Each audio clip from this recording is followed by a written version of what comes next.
Jail jail মানেই অনেকের মনের মধ্যে অনেক রকমের ধারণা হয়। জেলে কেমনভাবে মানুষ থাকে, কেমনভাবেই বা তারা খাওয়া দাওয়া করে, কেমনভাবেই বা তারা তাদের জীবনযাপন করে থাকে। তাদের সব কিছু নিয়ে প্রতিটা মানুষের মনেই কিন্তু একটা কৌতূহল থাকে।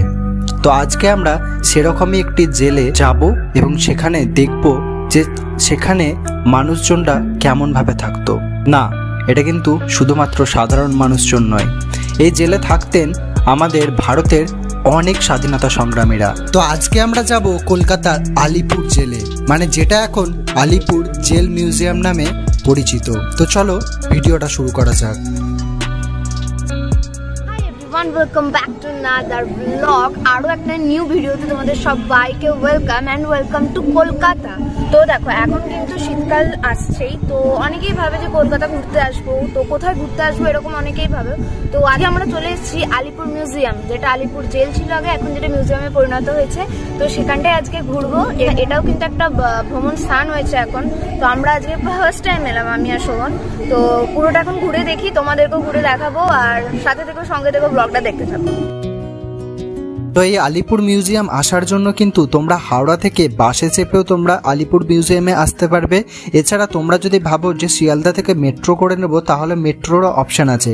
মেট্রো করে এলে তোমাদের যতীন দাস পার্কে মেট্রো স্টেশনে নামতে হবে এবং স্টেশন থেকে বাইরে বেরিয়ে তোমরা অটো পেয়ে যাবে, মাত্র 10 টাকা ভাড়া নেবে, একদম মিউজিয়ামের গেটের সামনে তোমাদের নামিয়ে দেবে। এটা হচ্ছে সেই ম্যাপ যেখানে তুমি ভেতরে ঢুকে কোন দিকে কি যাবে না যাবে টোটাল ব্যাপারটা এখানে বলা আছে। আর আমাদের হাতেও একটা লিফলেট দিয়েছে, তো সেখানেও রয়েছে, ঠিক আছে। আর ওটা হচ্ছে এন্ট্রি গেট, ওখান দিয়ে টিকিট কেটে তোমাদের ভেতরে আসতে হবে, দেন তারপরে তোমরা এদিকটা ঘুরতে পারো। ওকে, টোটালটা এইভাবে রয়েছে। তো আমরা এখন ভেতরের দিকে যাচ্ছি। এটা কিন্তু অফিস, ওকে, আর অফিসের থিমটাও কিন্তু সেম। ওকে, এটা হচ্ছে পাঠ ভবন, তোমাদের সব কিছু লেখা আছে কিন্তু কোনটা কি আছে না আছে, অ্যান্ড তাদের পুরো হিস্ট্রি এখানে লেখা আছে শর্টে।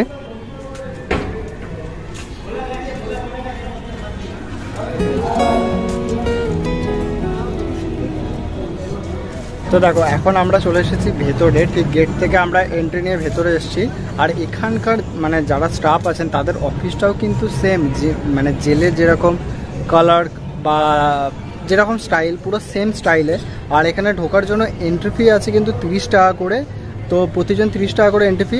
আর ক্যামেরার জন্য কিন্তু জানি না, আমি ক্যামেরার ব্যাপারটা আমি জিজ্ঞাসা করলাম না, বাট ফোনে যদি তোমরা ভিডিও করো তো তার জন্য এক্সট্রা কোনো চার্জ লাগবে না।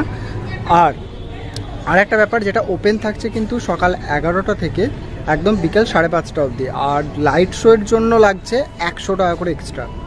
চলো এখন ভেতরে যাওয়া যাক, ভেতরে ঢুকি, দেন তারপর তোমাদের সাথে কথা বলবো। আমরা জাস্ট এখন ভেতরে জাস্ট এন্ট্রি করেছি, এখনও পুরোটা বাকি আছে।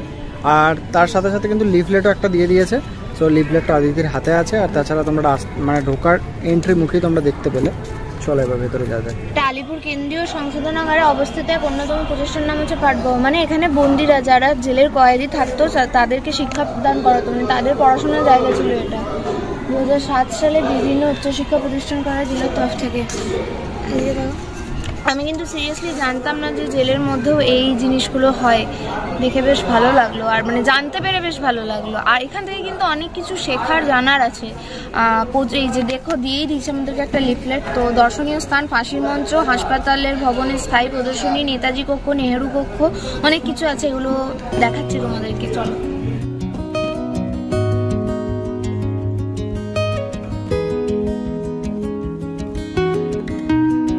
আমরা এখন এন্ট্রি করতে চলেছি ফাঁসির মঞ্চে, মানে যেখানে ফাঁসি দেওয়া হয়েছিল। তো হতো মানে বা হয়েছিল একই ব্যাপার। সো চলো এখন ভেতরের দিকে ঢোকা যাক। আমারও হাত পা কেমন ঠান্ডা ঠান্ডা হয়ে যাচ্ছে। তো চলো এখন ভেতরে যাওয়া যাক।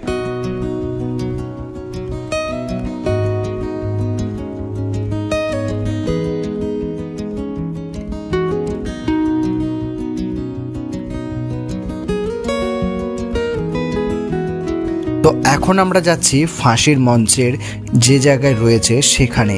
এই জায়গায় কিন্তু আমরা যখন ঢুকেছি তারপর থেকেই যেন গা হাত পা একটা ঠান্ডা হয়ে আসছে। মানে আমাদের দেশের কতই না স্বাধীনতা সংগ্রামীরা এই জায়গায় নিজেদের জীবন বলিদান দিয়েছে। সত্যি কথা বলতে আমাদের মানে ভাবলেই একটা কেমন লাগে। তোমরা হয়তো এটা ফোনে বা টিভিতে দেখে তোমরা এই জিনিসটাকে ফিল করতে পারবে না। আমি একটাই কথা বলবো, তোমরা যারা এখন অবধি এই জায়গায় আসোনি তারা এখানে আসো, এলে তোমরাও বুঝতে পারবে।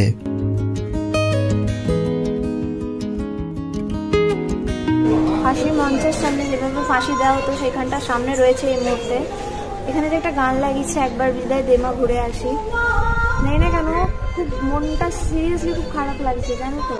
তোমরা যদি এখানে আসো দেন বুঝতে পারবে যে এই জায়গাটাতে ঢুকে আলাদা একটা আমার লাগলো, কত কিছু করে আমাদের দেশ স্বাধীন হয়েছে। সিরিয়াসলি কত কিছু, কতজনা শহীদ হয়ে আমাদের দেশ স্বাধীন হয়েছে। অ্যাকচুয়ালি এগুলো জানা দরকার। অনেক মানুষ আছে, অনেক ভারতবাসী আছে যে যারা জানেই না ম্যাক্সিমাম জিনিস, ইভেন আমরাও সবটা জানতে পারি না। আমরা জানতামই না এখানে মানে কারা কারা কি হয়েছে। বাইরে লেখাটাতে দেখলাম যে কারা কারা শহীদ হয়েছে।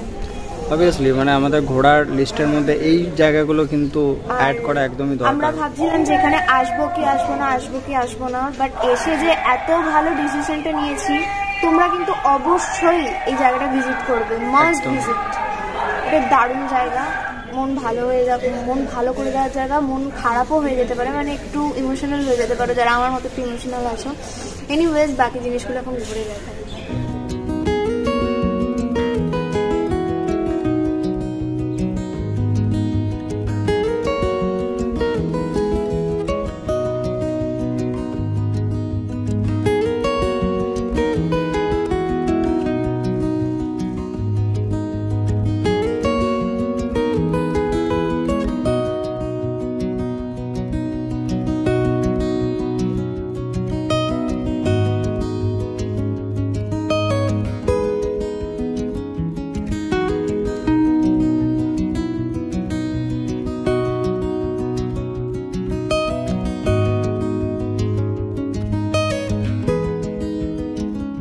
দেখে বুঝতেই পারছো যে এখানে জেলের কয়েদিরা থাকতো। আর এখানে ওনাদের শোয়ার এখানে সুতো আছে, শোয়ারি। আর ওটা দেখে যতটুকু মনে হচ্ছে যে কত করেন, তাই না? হ্যাঁ, সে ছিল টয়লেটের জায়গায় আর এখানে ঘুমাতে হতো।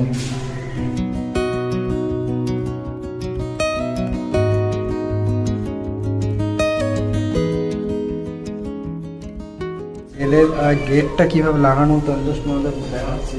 এইখানে ছিল লকটা, যাতে এখান থেকে লকটা ওইদিকে দরজাটা টানার পর জাস্ট এখান থেকে লক করে দেওয়া হতো, যাতে কোনোভাবেই যাতে খোলা না যায়। মানে এতটা এখানে কঠোর হয় ব্যাপারটা। আর টয়লেটের জায়গাটা তোমরা দেখতেই পেলে, যেখানেই শুতো তার পাশেই টয়লেট। সত্যি খুবই কষ্টকর। আমি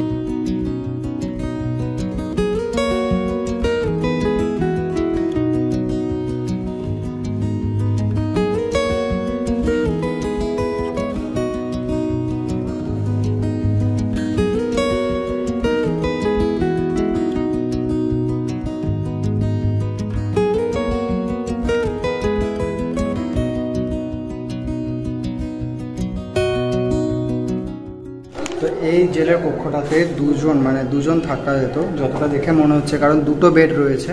তো আসো ভেতরটা আমাদের দেখা। তো এখানে রয়েছে একটা বেড এই সাইডে, আর এই সাইডে একটা বেড, বাট টয়লেটের কিন্তু এখানে কোনো জায়গা আমি দেখতে পাচ্ছি না। তো আর এই যে জেলের যে কক্ষগুলো দেখালাম, এই কক্ষগুলোতে মানে প্রথমত যাদেরকে ফাঁসি দেওয়া হতো তো তাদেরকে এখানে ফার্স্ট রাখা হতো, তারপরে ফাঁসি দেওয়া হতো ওখানে। চল অন্য জায়গায় যাওয়া।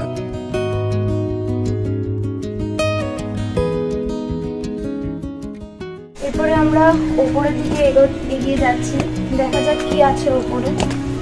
নিচে তো সব কক্ষগুলো ছিল যেখানে আমাদের স্বাধীনতা সংগ্রামীদের রাখা হয়েছিল, ঠিক আছে।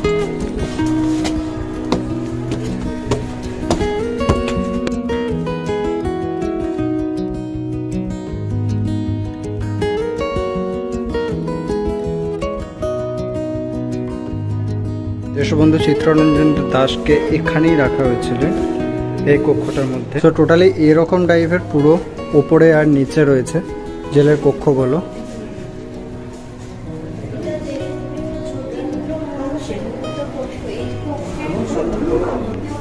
এটাকে দেখ পুরো রিয়েল মনে হচ্ছে।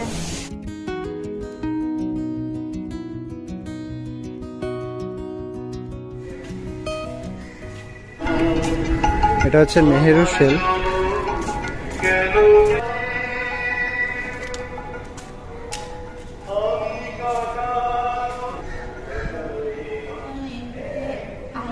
আন্দোলনের জন্য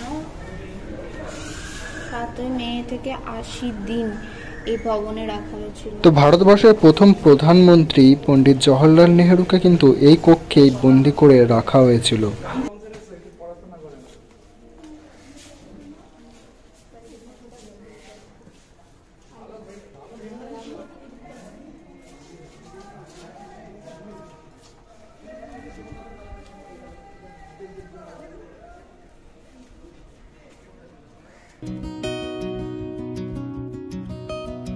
আমরা যে কোনো জায়গায় গেলেই সেলফি তুলতে বড্ড বেশি ভালোবাসি, মানে যে কোনো জায়গায় যাব আর সেখানে সেলফি তুলবো না এটা কখনোই হবে না।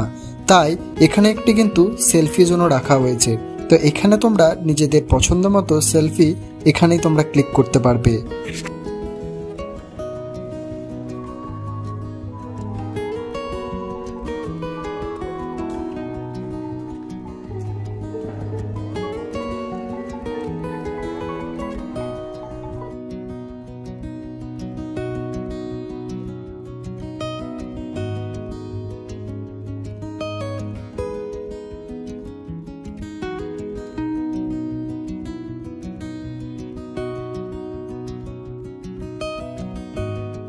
আমরা এখন চলে এসেছি বাকি বন্দীদের যেখানে রাখা হতো, মানে এক লাইন ধরে কিন্তু বেশ মোটামুটি 10-12টার মতো রয়েছে কক্ষ।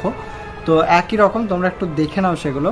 আর পুরোটা দেখালাম না, 1-2টো দেখিয়ে দিচ্ছি, তারপরে অন্যদিকে যাব, মানে এখানে হাসপাতাল, যে জেলের মধ্যে যে হাসপাতাল ছিল তো সেখানে যাব। চলো।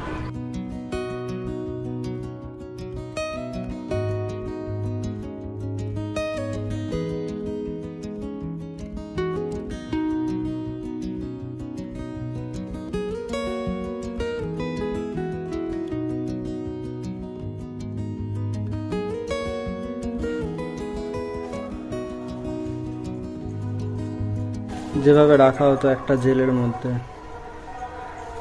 এত নিখুঁতভাবে এক একটা ডামিকে বানিয়েছে, পুরো রিয়েল মনে হচ্ছে। ওই দিকটা আমি তোকে দেখাতে বলবো, ওইখানে একটা জানলার পাশে বসে আছে, পুরো রিয়েল লাগছে, পুরো রিয়েল। আমি তো ভয় পেয়ে গেছিলাম, আমি দিকে তাকাইনি ফার্স্টে। তো ওইখানে দেখা যে ওখানে চান করছে একজন মনে হচ্ছে। তো এটা হচ্ছে এই যে চৌবাচ্চা, এখানে স্নান করার জন্য। আর এখানে কিন্তু একটা আলাদা সাউন্ড আছে, পুরো রিয়েলিস্টিক লাগছে পুরো ব্যাপারটা।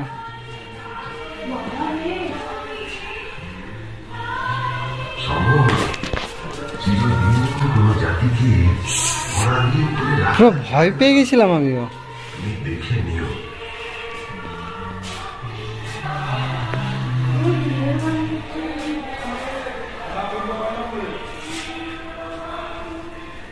জাস্ট একবার দেখো তোমরা।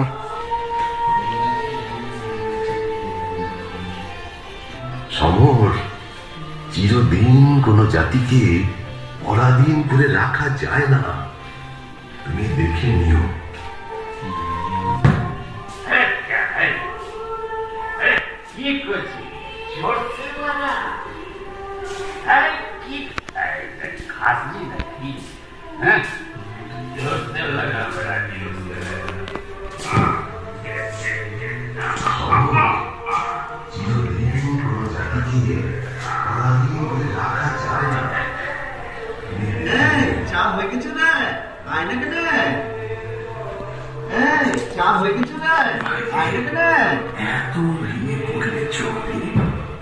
এগুলো পায়ের সামনে নিচ্ছে।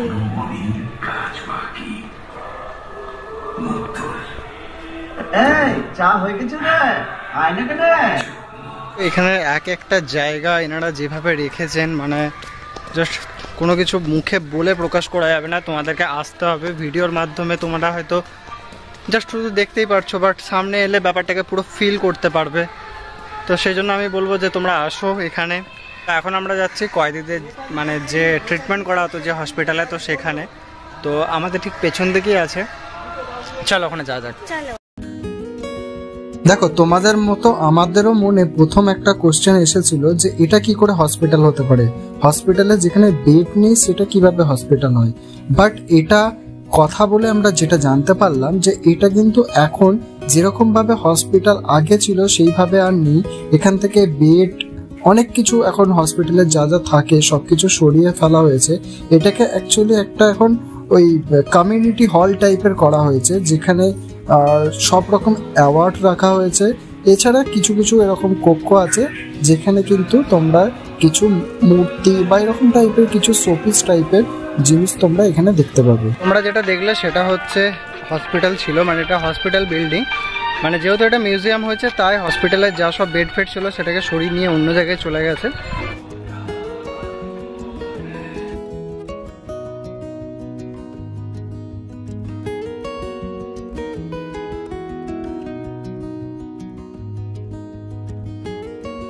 ভারতের সব কয়েন, যত রকম কয়েন ছিল এর মধ্যে কিছু কিছু কয়েন আমি দেখেছি, আবার কিছু কিছু দেখিনি। যেমন এই কয়েনটা দেখেছি, এটাও দেখেছি, এটা আমার কাছে ছিল, ওই কয়েনটা ছিল, আর এই কয়েনটা ছিল, এই 1 টাকার কয়েনটা। তো এরকমভাবে সব এক একটা কয়েন আমি দেখেছি। আর এই বিল্ডিংটা কিন্তু শুধু এরকম কয়েনগুলো সাজানো রয়েছে। আর এখানে মা দুর্গার একটা ওখানে মূর্তি আছে, আর এখানে একটা আছে, এটা কয়েনের ওপর ডিজাইন করেছে। তো আমরা সমস্ত জিনিস তোমাদেরকে ঘুরিয়ে দেখিয়ে নিচ্ছি। কেমন লাগলো তোমাদের ব্লগটা কিন্তু কমেন্ট করে জানাবে, কারণ আজকে আমাদের ব্লগটা বানাতেই খুব ভালো লেগেছে। একটা জিনিস মানে আমাদের মন ছুঁয়ে দিয়েছে। তো তোমরা কিন্তু অবশ্যই যদি ভাবছো যে কলকাতায় ঘুরতে আসবে, কোথায় দেখবে, কি দেখবে না দেখবে, তার মধ্যে কিন্তু এইটা দেখবে, আলিপুর মিউজিয়ামটা দেখার মতো।